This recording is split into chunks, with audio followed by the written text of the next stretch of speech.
Почна на шега на сметка на старата и веќе видена српска политичка гарда со предизборно ветување «Ке крадам, ама и вас ке ви дадам».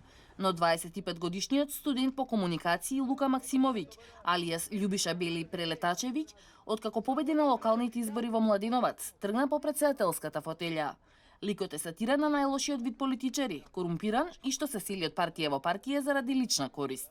Видевши шта се догаѓа Со оглед на тоа што се случува последните неколку месеци, а да не зборуваме за претходните 30 години, се решив на ова, дедајќи ја поддршката на луѓето. На оваа политичка сцена е потребен некој нов, а тоа е дефинитивно Бели. Откако успеа да ги собере потребните гласови за да се кандидира, според последната анкета има поддршка од 11%. Иако е далеко од премиерот Александар Вучиќ, кој е фаворит, и од другите сериозни ривали како Вук Јеремиќ, Саша Јанковиќ или Воислав Шешелј.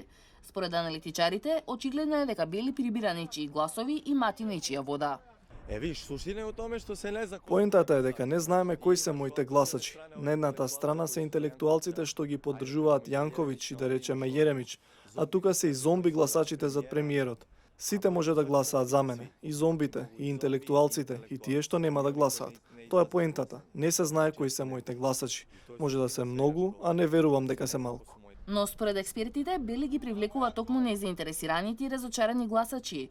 И иако засега делува несериозно, човекот што го опишуваат како антивучик, но сепак либерал, може да стане српскиот Бепе Грило, по примерот на италијанскиот комичар, чие што евроскептично движење 5 звездички, освен што освои неколку големи градови на локалните избори, се проби и до Европскиот парламент.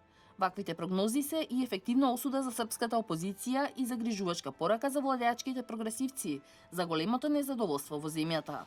Сепак, последните анкети покажуваат удобна предност за премиерот Вучиќ од 53% и веројатност дека ќе победи уште во првиот круг.